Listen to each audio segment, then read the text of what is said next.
여러분, 원망과 저주불평 또 원수 삼는 것은 다 잊어버리시고 감사하고 고마운 것은 평생 기억하시기를 주님으로 권면합니다. 오늘은 우리 교회가 지키는 추수감사주일입니다. 추수감사절은 그 이름이 의미하는 대로 추수한 것에 대해서 감사하는 겁니다.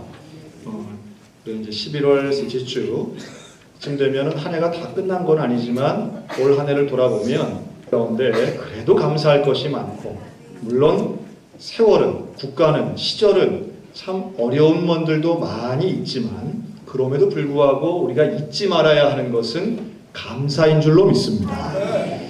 이 추수감사절에 대한 유래를 아마도 많이 잘 아실 겁니다. 우리가 아무리 몰라도 이 정도는 아는 거죠. 청교도들이 배를 타고 미국 가서 고생하다가 예배드렸다. 그래서 배 이름을 조금 관심 있는 분들은 이 배 이름을 좀 알죠. 메이플라워라는 배를 타고 갔다는 거. 그 정도 아는데 저는 어릴 때 그런 궁금증이 들더라고요. 이 배를 타고 간 사람들은 어느 나라 사람이었을까요? 원래는 영국 사람들입니다. 맞아요. 그런데 영국에서 예수 믿고 신앙생활하는데 무슨 핍박을 받는단 말입니까? 그렇죠? 무슨 북한이나 되면 몰라. 근데 그게 아니고 당시의 유럽은 1600년대의 서유럽, 특히 영국에서는 모두가 예수 믿던 시절입니다. 모두가 교회 다니던 시절인데 도대체 이분들은 무슨 신앙의 자유를 찾아서 배를 타고 그 고생하는 길을 갔을까? 이런 궁금증이 들더라고요. 그 역사 홍보를 다시 하자면 조금 어렵지만 영국은 당시에 다른 유럽 국가들과 좀 다르게 모든 대부분의 나라들이 천주교를 믿을 때, 그래서 교황을 인정하고 할 때에 영국은요, 헨리 8세라고 하는 왕이 이 교황을 조금 등지고 성공회를 인정하게 됩니다. 물론 여기에는 개인적인 이유, 사회적인 이유, 신학적인 이유들이 있었지만 그 이후로 이 영국에서는 성회가 국교가 됩니다. 물론 그 가운데에 기존에 있던 천주교회와의 갈등도 있었지만 이 성공회가 자리를 잡고 특별히 이 제임스 1세라고 하는 국왕이 왕이 되면서는 완전히 성공회 중심의 정책을 펴게 됩니다. 그러다 보니 당시에 있었던 또 다른 종파들에서 어려움을 고백합니다. 그 중에 하나가 이 청교도들이었던 거예요. 이 사람들은 아주 신앙을 복음주의뿐만 아니라 아주 극단적인 보수주의를 표방했습니다. 그래서 유명한 이야기가 이런 거 있습니다. 과식은 죄다. 과식이 죄다라고 하는 고백까지 할 정도였어요. 성경에 나오지 않지만 음식을 필요 이상으로 먹는 건 죄다. 이건 제가 왜 이 구절을 소개하냐면 그것이 단적으로 청교도들의 생활이 어땠는가를 보여주는 겁니다. 아마 어젯밤에도 과식하신 분들 많이 계실 텐데 그러니까 우리가 어떤 욕심을 내는 것, 내가 생존에 필요한 이상으로 욕심내는 것 자체가 죄라고 생각했던 사람들입니다. 당연히 금욕주의적이고 그리고 일상의 생활 속에서 아주 철저하게 율법적 생활을 했던 분들입니다. 그리고 그 정신은 고스란히 미국적인 어떤 사고를 이루는 데에 기여를 한 부분이 있습니다. 근데 문제는 이러한 청교도들이 성공회와 마찰을 빚는 거예요. 그러니까 성공회 사람들이 핍박을 하는 겁니다. 정치적인 이유가 다분했지만 그래서 이것을 피해서 이 청교도들이 처음에 청교도라고 하는 말은 영어로 퓨리탄이라고 하는데요. 그 말 뜻은 우리가 집에 있는 정수기 같은 거, 그래서 물을 깨끗하게 정수한다. 이런 불순물이 없는 것을 퓨리티라고 하는데 바로 이 청교도들은 그런 식으로 우리의 일상의 생활, 신앙의 모습에서 다른 거 다 빼고 정말 나름의 깨끗한 거를 추구한다 이래서 사람들이 별명을 붙여준 겁니다. 이게 원래는 그렇게 좋은 뉘앙스는 아니었던 거예요. 우리로 치면 저 깔끔이들 이런 정도가 되는 겁니다. 근데 이 사람들이 함께 모여서 기도하고 또 신비로움을 추구하고 하나님의 음성을 듣는 것에 집중하면서 안 되겠다. 우리가 영국에서는 우리의 신앙을 못 지키겠다 해서 처음으로 길을 떠나고 배를 탄 것은 네덜란드로 가는 일이었습니다. 그래서 이들은 1608년에 네덜란드로 이주하게 됩니다. 그런데 네덜란드에 가서는 네덜란드의 사회 분위기 속에서 또 무시를 당하고 여기서 아주 극빈한 생활을 합니다. 너무 어려운 거예요. 그래서 이들이 결론을 내리길 안 되겠다. 사람 없는 데 가서 살자. 이렇게 된 겁니다. 우리가 여기서는 우리의 신앙 잘 못 지키겠다. 사람 없는 데 가서 살자. 그래서 신대륙 발견이 유명했던 그때 당시에 미국행을, 그러니까 아메리카 대륙이죠. 여기로 가기로 결정을 냅니다. 그래서 이제 재산을 다 모아서 배를 마련해요. 그런데 처음에는 배를 두 척 준비합니다. 하나는 메이플라워고 하나는 스피드웨이라고 하는 배입니다. 근데 이 두 척의 배를 타고 가려고 했는데 또 문제가 생기는 거예요. 이 스피드웨이라고 하는 배에 문제가 생겨서 배에 물이 차서 그 배로 갈 수가 없게 된 상황이 됐어요. 그래서 결국은 작은 배 메이플라워라는 배 한 척만 타고 결국은 대상을 건너갑니다. 66일 동안 갑니다. 9월 6일 원래는 이들이 가려고 했던 데가 따로 있었는데 배가 휩쓸리면서 플리머스라고 하는 지역에 도달하게 되고요. 그러니까 이 과정을 잘 생각해 보면 뭔가 좋은 의도로 믿음을 위해서 했는데 하나도 계획된 대로가 잘 안 되는 거예요. 네덜란드에서도 고생하고요. 배도 말을 안 듣고 와서도 원했던 곳에 도착을 한 게 아닙니다. 그런데 도착한 다음에 문제는 더 심각합니다. 어떤 문제가 일어났냐? 낯선 땅에 왔어요. 아무것도 모르는 땅에 왔습니다. 여기 와서 먹고 살려고 하니까 농사를 지으려고 했는데 영국에서 가져온 씨가 이 땅하고 안 맞는 거예요. 뿌려도 안 되는 거예요. 싹도 안 나고 열매가 안 되는 거예요. 농사법이 다르고 땅이 달랐던 거죠. 불과 몇 달 만에 40명 넘는 사람이 죽습니다. 어린아이를 포함해서 병에 걸려 죽고 못 먹어서 죽게 됩니다. 눈물의 장례식을 합니다. 하나님 앞에 기도합니다. 하나님 우리를 살려주세요. 여러분 아이러니하게도 그때 이 청교도들을 누가 도와줬느냐 하면 인디언들이 와서 도와줍니다. 그 땅의 원주민들이죠. 여러분 원래 인디언이라고 하는 말은 영어로 우리는 영어로 뭐예요? 코리안이잖아요. 왜 코리안입니까? 코리아에 살기 때문에 코리안이라고 합니다. 다 이제 그런 식이에요. 인디언은 원래 어느 동네 사는 사람일까요? 이게 원래 인도에 사는 사람을 인디언이라고 해야 됩니다. 콜럼버스가 이 신대륙을 발견할 때 이게 인도인 줄 알았어요, 사실은. 그래서 제가 이 말씀을 드리는 거는 이거 모르는 분들이 의외로 많더라고요. 그래서 인도에 사는 사람들이니까 이 사람들을 인디언이라고 불렀던 겁니다. 근데 그 명칭이 지금까지도 쓰이고 있죠. 오히려 외부에서 간 사람들을 어메리칸이라고 하는데 원래는 인디언들이 어메리칸이 되어야 되는 겁니다. 그러나 그게 이제 정복자와 피정복자가 바뀌면서 호칭도 달라지게 된 거죠. 어쨌든 그 원주민인 인디언들이 도와주게 됩니다. 그래서 이들의 도움으로 옥수수를 뿌리고 첫 번째 수확을 거두게 됩니다. 얼마나 감격적이었을까요? 다 죽을 줄 알았는데 하나님만 의지하고 온 이 땅에서 다 죽을 줄 알았는데 수확을 하게 된 거예요. 첫 번째 수확을 했을 때 이 청교도들이 했던 일이 두 가지가 있습니다. 하나는 그 수확물을 가지고 하나님 앞에 감사하다고 예배를 드리는 거예요. 이게 첫 번째 추수감사 예배였고요. 또 하나는 우리를 도와준 인디언들을 초대해서 음식을 나눈 일이었습니다. 얼마나 이 감동적인 장면인지 몰라요. 이들에게는 모두가 하나고 함께 감사했더니 초심을 잃지 않고 감사했더니 원수가 없고 서로 간에 화합하고 사랑한 줄로 믿습니다. 그런데 역사는 우리에게 이로부터 60년 후에 이들의 후예들은 인디언과 전쟁을 합니다.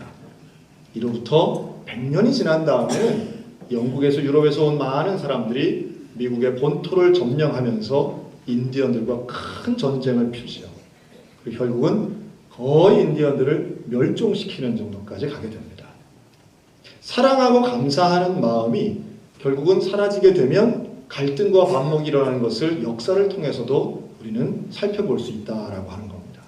원래는 서로 돕고 상주하며 사랑할 수 있었다라고 하는 거지. 그게 무슨 힘이겠습니까? 이게 바로 감사의 힘인 줄로 믿습니다. 감사하지 않으면 오히려 사람 변질됩니다. 그러나 감사가 넘치면 모두가 사랑할 수 있는 아름다운 공동체가 될 수 있다라고 하는 거죠. 이 추수감사주일의 유래를 성경 속에서 한번 찾아보면 우리는 구약의 이 절기 정신을 볼 수 있습니다. 구약의 3대 절기가 있는데요. 한번 따라 하실까요? 유월절, 맥추절, 수장절.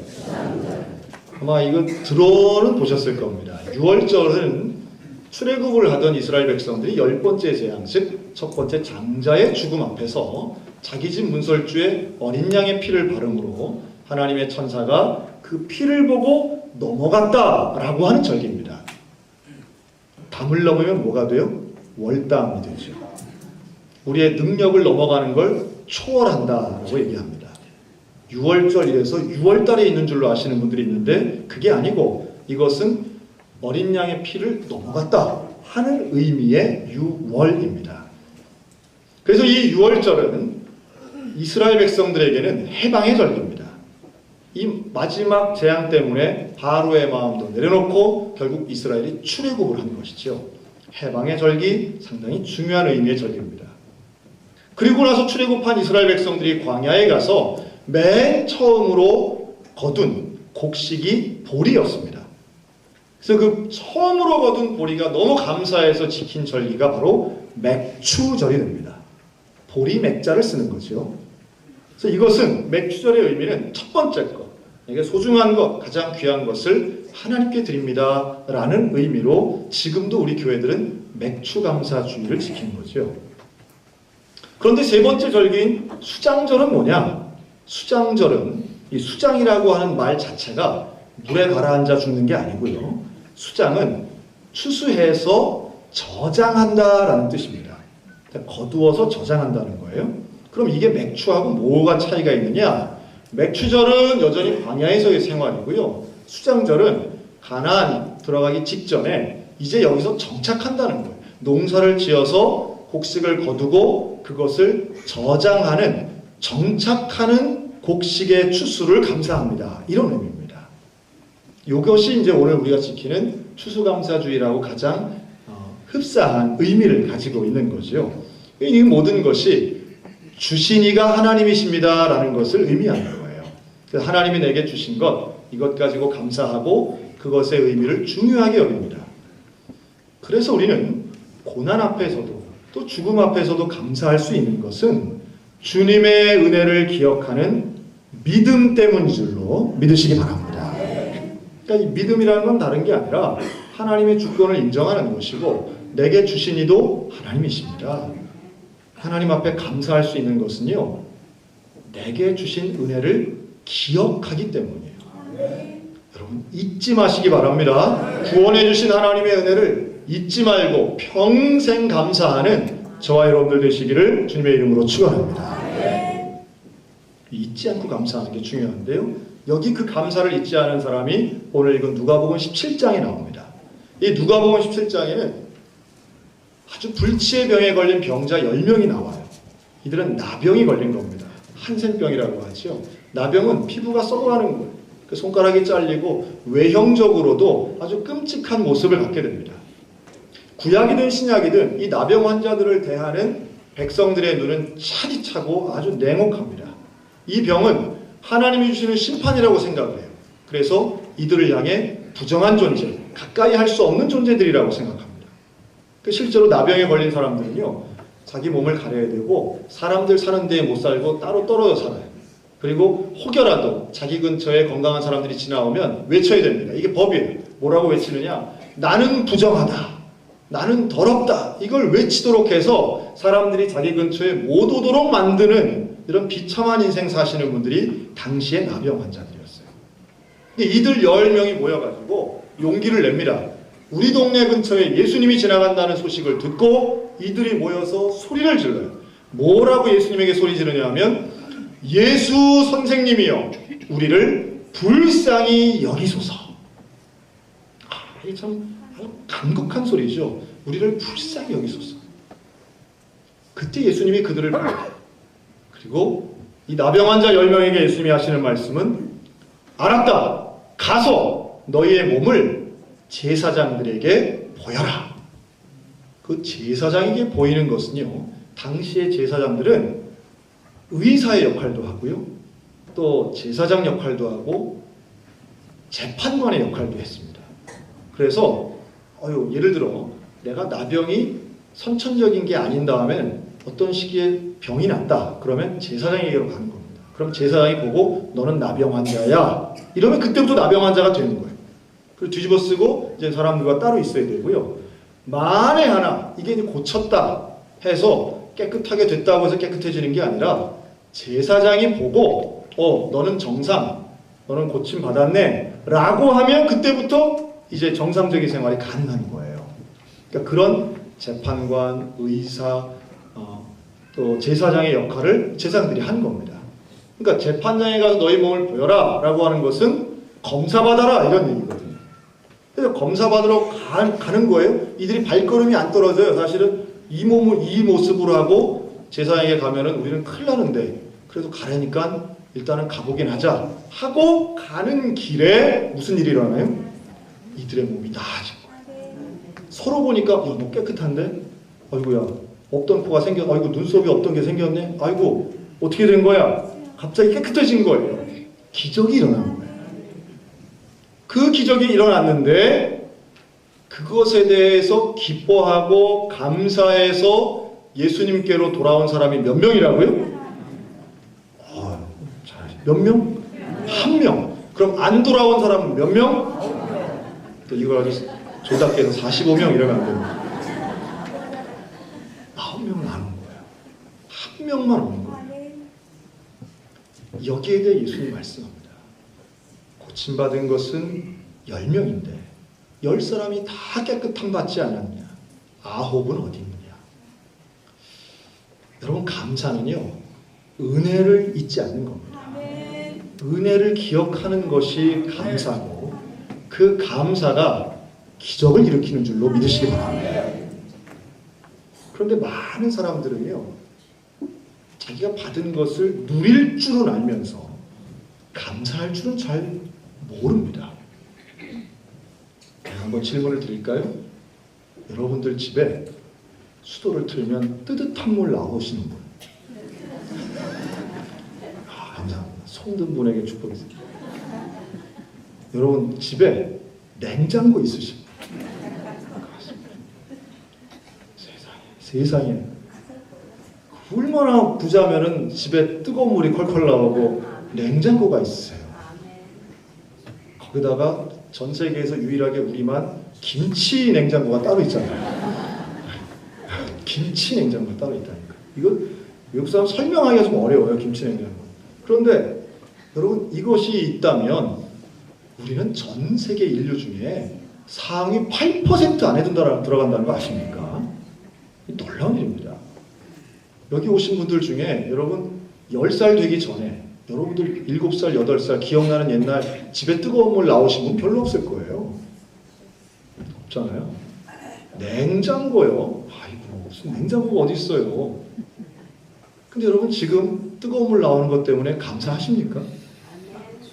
네. 감사하는 분에게 축복이 있어요. 우리 그런 거 가지고는 감사 안 하다가 어느 날 뭐 보일러가 고장이 나가지고 뜨거운 물 안 나와봐. 그러면 이게 보일러가 뭐가 거꾸로 탄다든지 이게 나를 거꾸로 만드네 뭐 이러면서 화를 내잖아요. 여러분 우리 사람이 얼마나 연약한지 모릅니다. 내가 지금 누리고 있고 내가 지금 가지고 있는 거에 대해서는 이게 감사한 것 자체를 잊어버리고 살아요. 제가 인도 선교사님한테 직접 들은 거예요. 인도의 인구가 한 6억 명이 넘는데요. 이들 중에 우리나라 사람보다 훨씬 많은 8,000명 이상의 사람이요. 태어나서 죽을 때까지 단 하루도 지붕 있는 집에서 못 산답니다. 그냥 길거리에서 태어나서 길에서 살다가 길에 죽는 사람이 얼마나 많은지 몰라요. 깜짝 놀랍니다. 여러분 우리는 지금 내가 누리고 내가 소유한 것 사람도 마찬가지죠. 여러분 처음 태어난 아이 얼마나 귀해요. 그렇죠? 여러분 결혼식 할 때에 신부가 예뻐요 안 예뻐요? 예쁘잖아요. 신랑이 멋있어요 안 멋있어요? 멋있잖아요. 근데 그게 한 1년 지나고 10년 지나면 어떻게 돼요? 사람이 바뀌어 있잖아요. 그런 것 자체가 우리가 분명히 좋아하고 의미가 있고 사랑하고 참 감사했던 것이 시간이 지나면서 이상해지는 것들을 우리는 너무 많이 봅니다.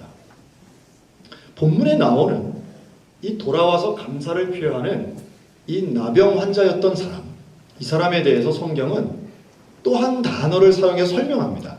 이 사람이 어떤 사람이냐? 16절에 보면 예수의 발 앞에 엎드려 감사하니 그는 어떤 사람이에요? 사마리아 사람이라고 말합니다. 사마리아 사람. 사마리아 출신의 유명한 분들 몇 명 있어요. 우물가에서 예수님과 이야기한 사마리아 여인. 어떤 분은 또 이걸 성이 사시고 이름이 마리아인 줄 알아요. 그거 아니에요. 사마리아는 지역 이름입니다. 지역 이름. 이스라엘의 북쪽 지방을 사마리아 지방이라고 합니다. 그런데 예루살렘이 있는 이 남쪽 지방은 그게 이제 이스라엘이거든요. 예루살렘이 있는 곳. 여기 사람들이 유대인이라고 합니다.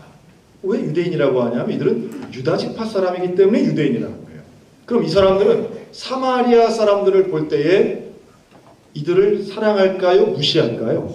무시합니다. 왜 무시하느냐 하면 이들에게는 사마리아 지역이 포로로 먼저 끌려갔다가 완전히 이방 사람들하고 피도 섞이고 종교도 섞였다고 믿는 거예요. 그렇게 보는 거예요. 그래서 우리 남쪽 사람들은 상대적으로 더 거룩하고 우리는 온전한데 우리는 선택받은 깨끗한 민족이고 그 집하고 북쪽에 사는 사마리아 사람들은 저건 이방인들하고 섞여가지고 우리가 상종 못할 사람이라고 무시했던 겁니다.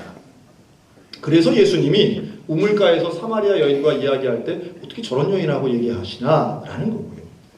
그런데 또 한 명 사마리아 출신 유명한 사람이 있습니다. 실제는 아닌데 예수님이 여리고로 내려가는 길에 강도 만난 사람을 도와준 선한 사마리아 사람.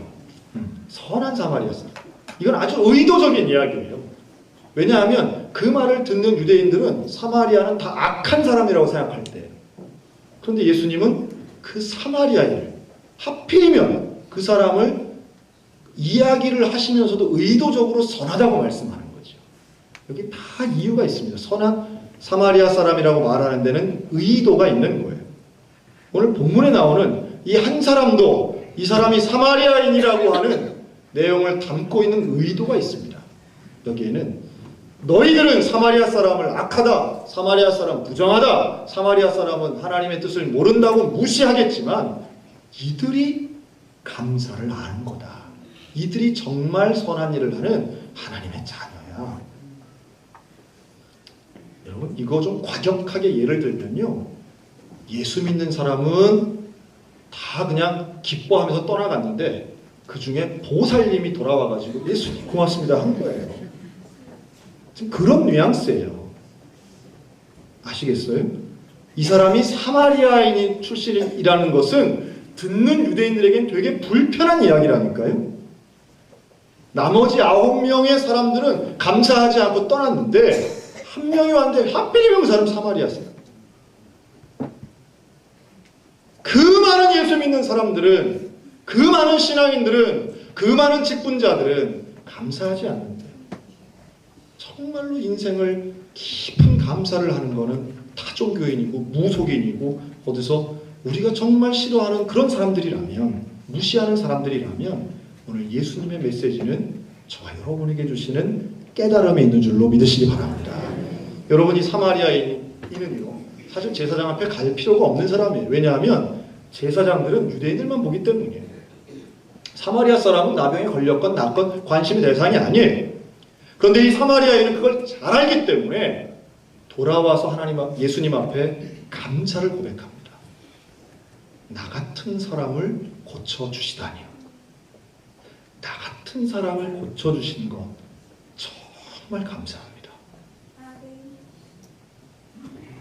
제가 오늘 설교의 주제어를 하나 꼽으라라고 하면 전 이 단어를 한번 꼽고 싶습니다. 내가 받은 은혜가 나에게는 과분합니다. 받아야 될 것을 받으면 그게 그렇게 감사하지 않아요. 어쩔 때는 왜 빨리 안 줘요? 내놔요. 있어야지 라고 얘기하지만 원래는 내가 받을 자격이 없는데, 나는 저 사람은 나에게 줄 의무가 없고 나는 이걸 받을 자격이 없는 사람인데 라고 하는 과분한 은혜라고 생각하는 사람은 더 감사하게 될 줄로 믿습니다. 그럼 우리는 어느 틈인가부터 모든 걸 너무 당연하게 여기고 사는 것 같습니다. 당연히 이래야지. 이건 항상 문제를 제기하고 뭔가 찝어내는 게 대단히 똑똑하고 능력이 있는 것 같고, 감사하는 건, 과분하다 생각하는 건 바보스러운 사람인 것처럼 생각하는 경향이 있더라는 거예요. 물론 불의한 것은 알아야지요. 정의롭지 못한 것은 찾아내야지요. 그것은 징계해야지요. 그러나 우리의 일상의 삶에 대해서 늘 불만이 가득 차 있는 사람은 결코 하나님께 영광 돌릴 수 없습니다. 오늘 주님이 말씀하시는 것은 감사하지 못하는 잃어버린 9명이 아니라 내게 돌아와서 주님 앞에 엎드려서 나 같은 존재가, 나 같은 사람이 이런 은혜를 받다니요. 과분합니다. 여러분, 그에게 이렇게까지 예수님 말씀합니다. 내 믿음이 너를 구원하였느니라. 과분함을 깨닫고 감사를 고백하는 사람에게 우리 주님 구원을 선포하시는 줄로 믿으시기 바랍니다. 지난주에 우리 이 예배 시간에 우리 장로님이 나오셔서 광고를 하셨어요. 무슨 광고했냐면 오늘 목사님 생신을 맞이해서 우리 교회가 축하 자리를 마련했습니다. 그리고 진짜 식당에 내려갔더니 제가 결혼식 때도 못 본 3단 케이크, 교회에 이런 게 왜 있나 싶을 정도로 긴 칼이 하나, 그리고 벽에는 목사님 생신을 축하합니다 하고 플랜카드가 딱, 그리고 앞에는 제 생일, 제 나이만큼의 꽃이 꽂혀있는 장미 바구니가, 이야, 제가 태어나서 가장 감사함이 넘쳐 민망했던 순간입니다. 너무 고맙다, 너무 감사하죠. 너무 감사해서 제가 장로님 손을 붙잡고 그렇게 얘기했습니다. 장로님, 내년엔 제발 이거 안 해야 돼. 생명이 줄어든 것 같아요. 너무 감사해가지고 내가 너무 죄송하고 너무 민망해서 막 심장이 막 제발 부탁입니다. 내년엔 제 생일이 없습니다. 부탁을 드렸어요.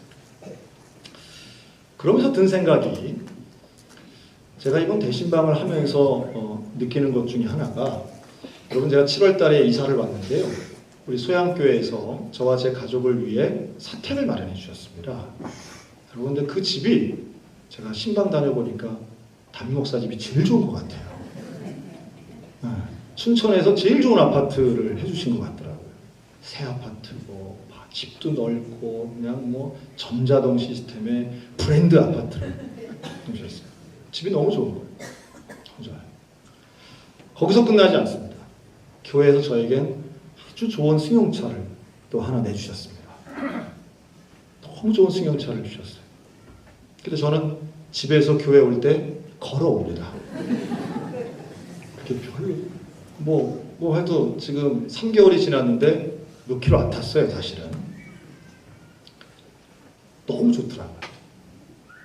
너무 좋은데 차를 탈 때마다, 집에 들어갈 때마다 제가 생각하는 게 있습니다. 내가 과연 이런 거 받아 누릴 만한 사람인가? 내가 이런 대접, 이런 축하, 이런 좋은 것을 누릴 만한 사람인가? 참 과분하다. 아이들에게 항상 이야기합니다. 야, 이거는 우리 집 아니야. 이거는 교회 사택이야. 낙서하면 안 돼. 아껴야 돼. 야, 이 차는 우리 차 아니야. 이 차는 교회 차야. 절대로 이거는 교회 차야. 계속해서 얘기합니다.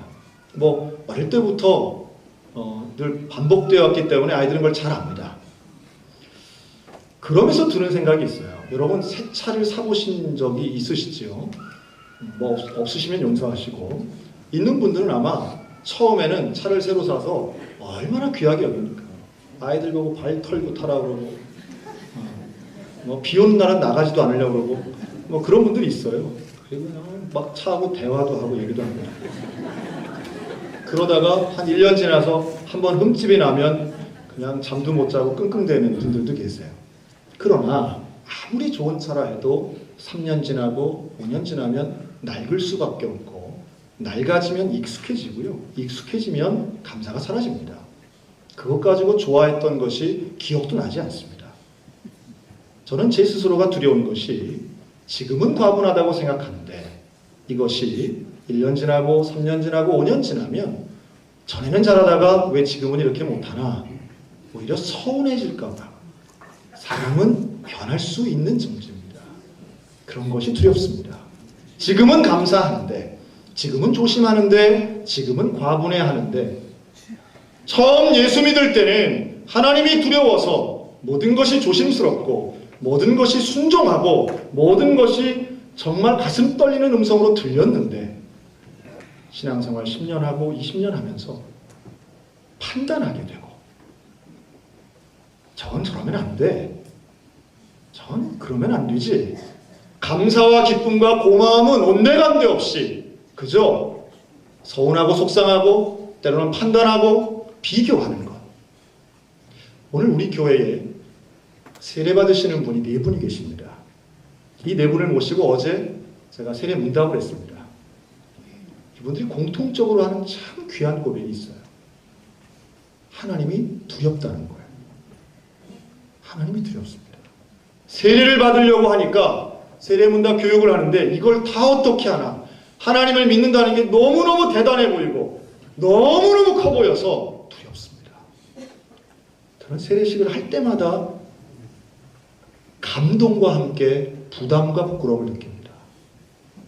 여러분, 과연 나에게는 그 과분함을 고백하던 그 신앙이 지금도 있는가? 받은 은혜가 과분할수록, 과분하다고 생각할수록, 받은 은혜를 기억할수록 우리의 삶 가운데는 감사가 넘치게 될 줄로 믿습니다. 그러나 이것이 어느 순간 익숙해지고 당연해되고 당연시되고 당연을 넘어서 내가 누려야 될 것이라고 주장하는 순간 나의 주인은 하나님이 아닌 내가 되는 것이지요. 우리가 언제 제일 기분 나빠하는지 아세요? 내 말이 통하지 않을 때 제일 기분 나빠합니다. 내가 말했는데 그게 그대로 안 될 때 사람들은 얼마나 기분 나빠하는지 몰라요. 여러분, 그게 과연 기분 나빠할 일일까요? 속상할 만한 일일까요? 우리는 과분한 은혜를 받았는데 불의가 아니라면, 정말로 하나님 앞에서 악한 것이 아니라면 우리는 모든 것을 감사할 수 있는 줄로 믿으시기 바랍니다. 그것이 바로 겸손입니다. 우리 주님 가장 원하시는 겸손은 결국은 과분한 은혜를 고백하는 감사에서부터 시작된다고 믿습니다. 그 반대가 교만인 것이지요. 교만이 다른 게 아닙니다. 감사가 사라졌다면 이미 교만 가운데로 들어갔을 가능성이 높습니다.